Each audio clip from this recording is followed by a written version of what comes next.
Hello, and welcome to the pilot episode of Green Rush, Mining the Energy Revolution.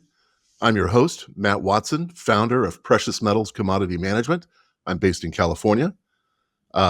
Simple question, why focus on metals in the context of the clean energy transition? I'm going to reference a chart here or two. Everything on this periodic table that I have colorized is I'm working with clients on, so I've got some subject matter expertise on a number of these metals, including the rare earths. And I think it's so important that we discuss this in the context of the clean energy transition. I want to pull in our special guest, Mr. Paul Harris of Kitco Mining, a contributor to Kitco Mining and Kitco News. Paul, welcome to the program. Hello, Matt. Thank you, and good to be here. Thank you very much for joining us. And so I'm going to reference this chart again. I want to do a couple charts of lead in, Paul, and then we'll tee up some conversations here. So first of all, I want to talk a little bit about the roadmaps and where are we headed with this clean energy transition. What is this clean energy transition? And to be quite honest, these roadmaps are vacillating a bit. There's some moving goalposts that make this a bit difficult to gauge what we're really after sometimes. But most of these clean energy transition plans, they all start with a 2018 Paris Accord kind of anchor in the sand. That's your baseline, if you will. By 2030, of course, we're propagating a vast amount of renewables, specifically wind and solar in particular. We're going to do the lead ramp of the hydrogen economy. We'll see how well that works out in practice. By 2035, of course, we've all heard about a number of ICE vehicle bans, internal combustion engines, gasoline and diesel engine bans that would come into effect. Lots of concerns here that the lithium battery mining expansions are not underpinned. You really can't ramp as quick as they want. There's also the added complexity, as we're learning about in the past few months, that the legacy automakers, their EV costs are far exceeded, gasoline and conventional ICE and even hybrids. By 2040, they talk about us bending the curve substantially, that we could see the impact globally. That's yet to be determined if we're really going to be able to achieve any significant bending of the global curve. And then on 2050, the hope is that we're going to have some massive 3x expansion of the global power grid, the electricity grid, that'll be fed with some 90% renewables, including 14 terawatts at least of solar installed and operational, including 8.1 terawatts of wind, both offshore and onshore, including about 1 billion vehicles, EV vehicles on the road. And now we're hearing that they want a 3x expansion in nuclear as well. Of course, you hear about heat pumps, heat exchangers, and so forth, and other technologies that are going to come to bear on this transition. And I just want to, before we get into the conversation on the individual metals, I just want to talk quickly about, there's two primary macro trends that are driving this. One is renewables. They're getting cheaper. There's no doubt, as you plot these over time, renewables are indeed getting cheaper. I question what the true cost of these technologies is. There's often used a levelized cost of energy as a metric, which I think is a poor metric.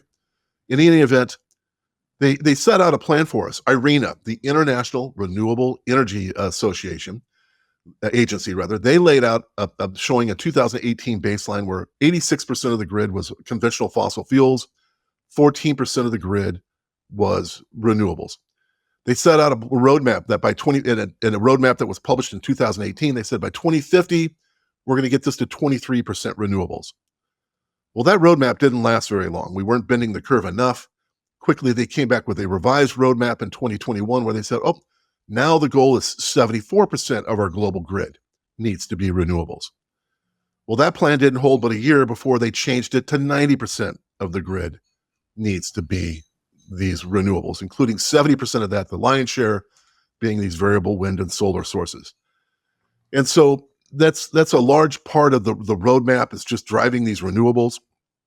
I think there's really a big disconnect that's been talked about in our communities for some time, and that's the supply chain disconnect between the end consumers and the mine supply. And how are we going to connect these demands? I don't think they really had good supply chain folks in the room as they're making these decisions. And now there's a whole discussion on critical minerals. What are we going to need? How do we facilitate expansions in these markets, and how do we drive the mining faster? It's going to be a real challenge. In my practice, I often do best case and high case supply and demand analyses against a whole slate of these metals. And I do it against powertrain mixes, energy storage outlooks, solar PV, wind, fuel cells, and all the electrolyzers in clean hydrogen, ammonia, nuclear. There's even more discussion now on expanding the power grid itself, that we're going to need to double the existing power grid. Although the next generation power grid, there'll be a lot more loadings of copper in advanced transformers, much more carbon steel and high-powered transmission lines, even high-purity aluminums will get involved. So there's a lot of discussion about what technologies and what are the metals demands that are going to be needed. And then one final chart before we'll pull in Paul here for discussion. This is how I try to summarize a cumulative set of mineral requirements between 2021 and 2050. So 3 decades worth of demand. How much metals are we going to need? And I put it in the context of the USGS, or the U.S. Geological Service, known global reserves. The USGS defines a known global reserves as a deposit that's been well mapped. You've done all your drill holes, you've done all your feasibility assessments, you've got a processing plan, you've got a power plan, transportation plan, and it's all viable and in a cost range that at today's prices shows to be a viable project. These are your known reserves. Beyond that, you get into a bucket of inferred global resources, a little bit of a stretch too far. You have all that base data, but you just don't have a cost-effective plan to execute. And then beyond that, of course, you can get into exploration for other deposits, higher ore grade deposits beyond that. And so I've lumped all the summary of demand for all these different metals on my base case on the left and my high case on the right. And for example, here, lithium, battery metals, nickel, cobalt, lithium, manganese, and graphite. So Paul, this is where I want to bring you in, sir. So, I look at the battery metal sets in particular, and I'm just dumbfounded. As you may recall, 2022, we saw prices skyrocket on most of that basket. Lithium was over $73,000 a metric ton. It has since come crashing down to as low as 13 and change. Now it's up to 15,000 a ton. That doesn't really inspire mining confidence, in my view. Does it to you? I think one of the things, Matt, is a lot of these metals for the batteries, particularly things like lithium, in the grand scheme of things, they're relatively low volume markets. Right. And so they are going to be more volatile because you can have a demand spike because somebody's opened a new gigafactory, somebody's going to bring a new mine on stream, and that's going to flood the market with surplus capacity. So the price is going to crash, and then you repeat and re-wince. That's what we saw in 2018. That's what we've seen more recently. The lithium market is still relatively small. And imagine a similar factor is at play in things like cobalt and maybe graphite. When you're getting more into the industrial metals such as nickel and copper, they're much bigger markets and have other drivers influencing them in addition to the new source of demand from the renewable sector. Fantastic. I agree with that. What's your view on nickel, the nickel market? It's fascinating. I'm used to be in close contact with Norilsk Nickel. They had two ends of the baskets. They had palladium on one side and nickel on the other. They thought as one went down, the other would go up. And here they are in a situation where both are collapsed, right? Both palladium and nickel are collapsed. You just feel bad for operators like that are really under some strain. The price of nickel fell about 40% last year because there was a lot of new supply coming on stream from Indonesia, a class 2 nickel made from nickel laterite.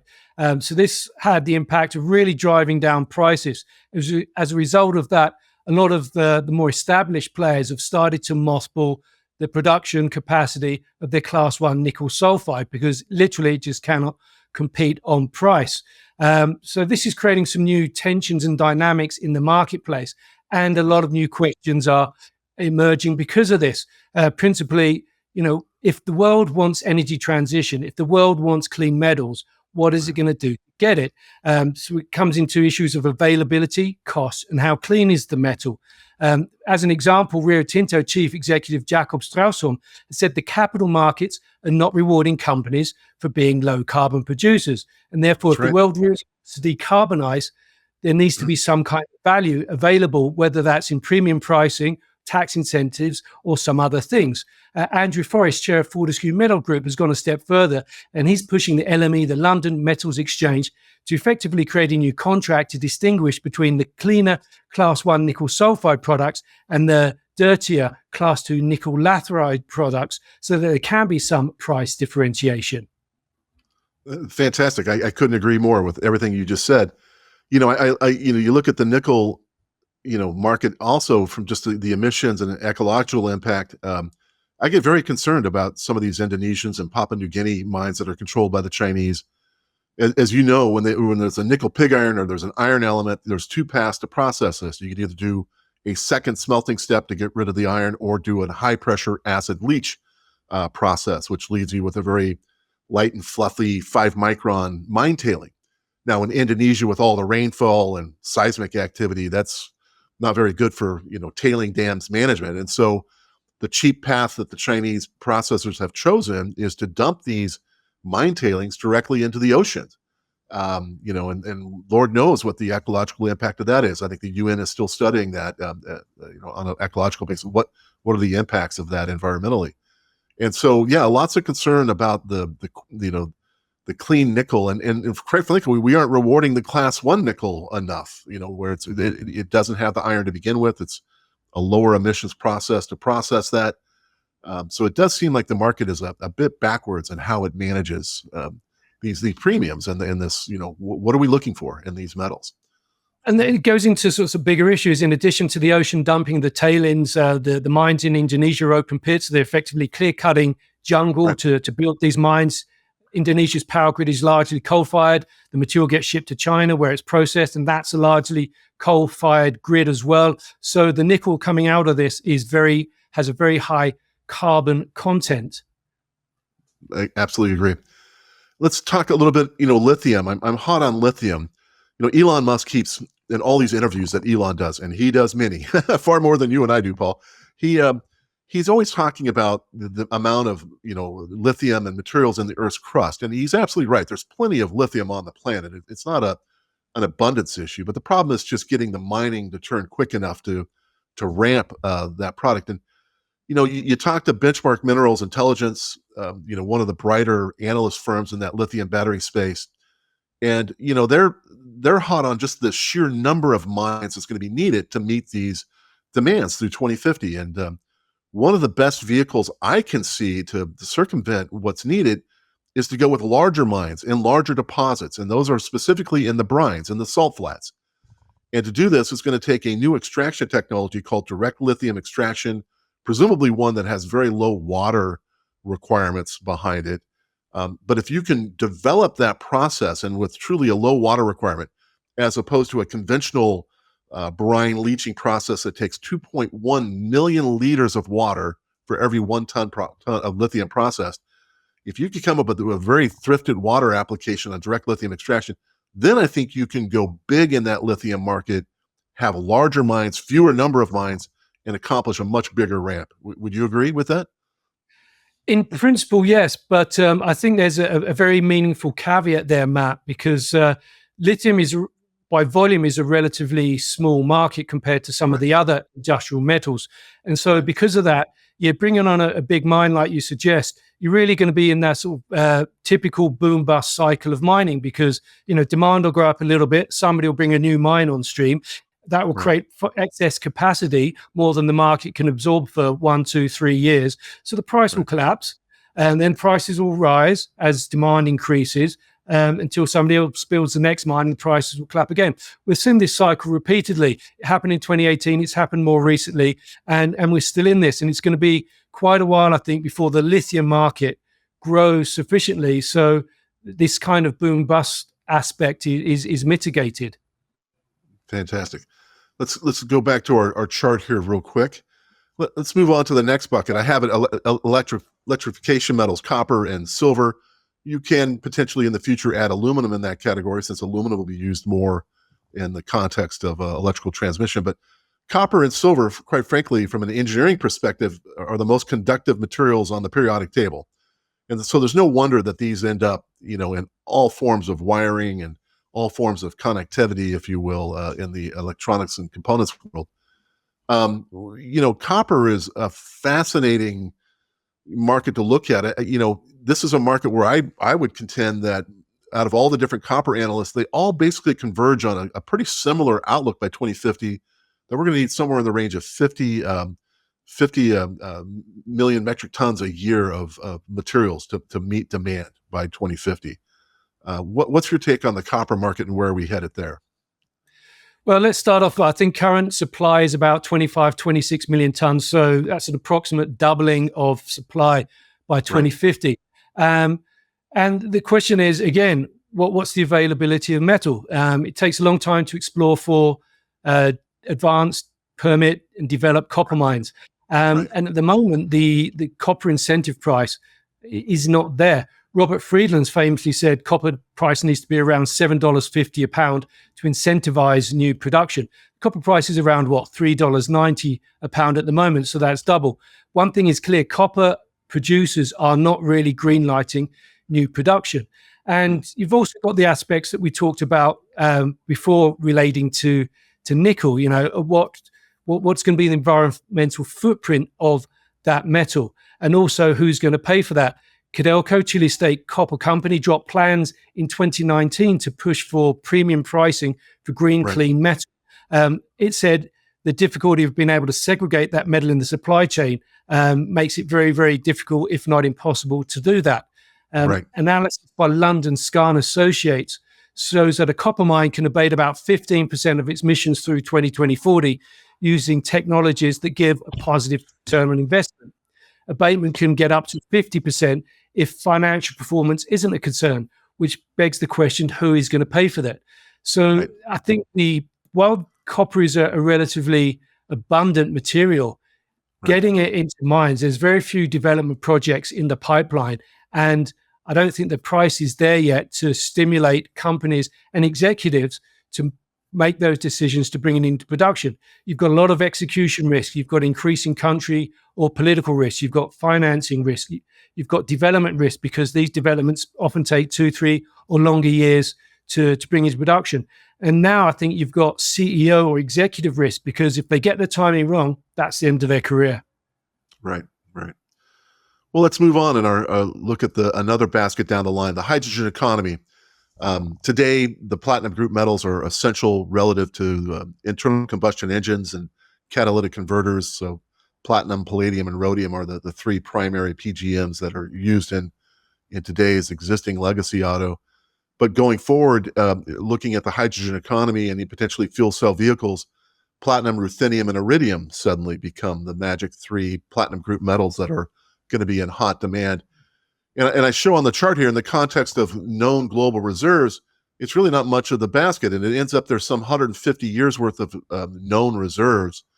So we know where the metal's at. It's just, I think, an issue there with just how many mining projects are lined up to go attack those markets. So I don't know if you have any thoughts on the PGM markets at this point in time. That's not my strong point, Matt, but I imagine you've got similar factors or drivers, in as much as, the metal may be known, but is the pricing there to justify mining companies going and digging it out the ground? Exactly. Rare earth elements, a very hot button. And people always ask, what are these 17 rare earth elements? The easiest answer I give people is magnets are the primary product that are produced from these rare earths. Huge amounts of these rare earths. There's over a ton of these in each windmill, and they're in every EV motor. And in fact, most motors will find these magnets.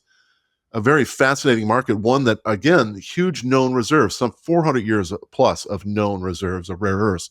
So they're not really rare, but they're as dirty as can be. When you process these, you can generate, thousands of tons of toxic materials for every 1 ton processed.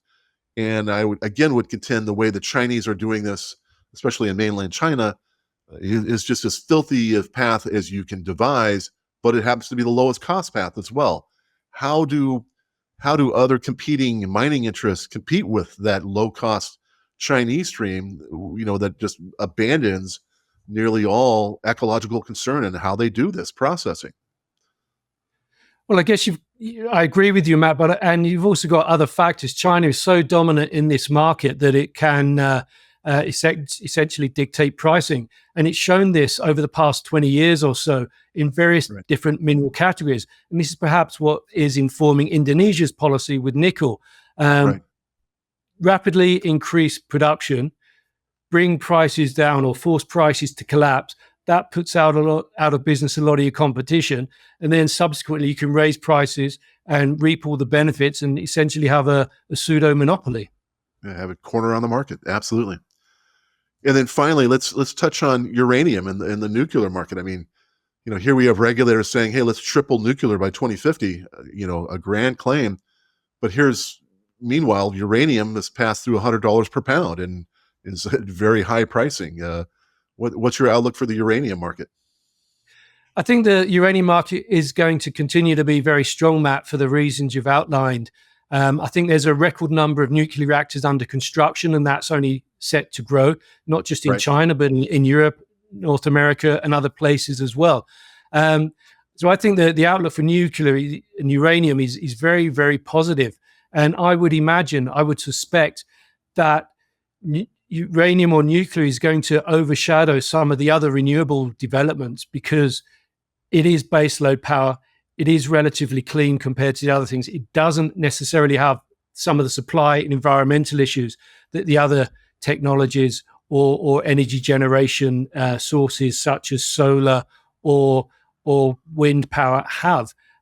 It's possible to ramp up nuclear power a lot in a way that it really isn't possible to ramp up wind, solar, and hydro.